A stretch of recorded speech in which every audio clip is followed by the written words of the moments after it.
ছোট বন্ধুরা, আজকে শিখব 16-র নামতা।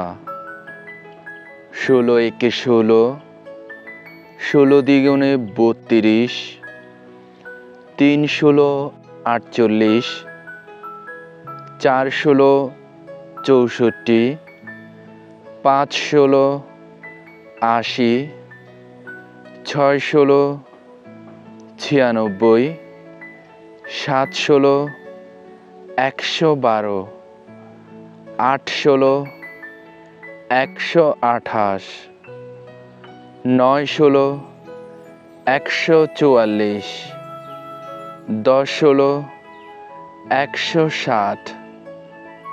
চলো আবার পড়ি।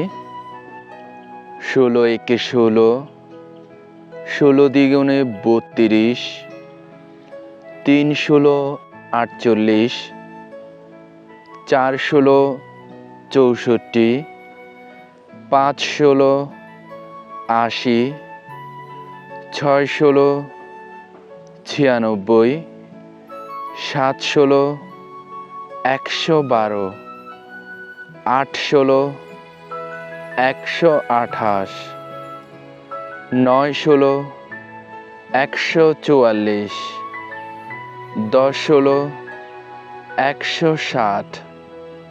পরবর্তী ভিডিও পেতে চ্যানেলটি সাবস্ক্রাইব করে পাশে থাকা বেল আইকনটি বাজিয়ে দিও। ধন্যবাদ।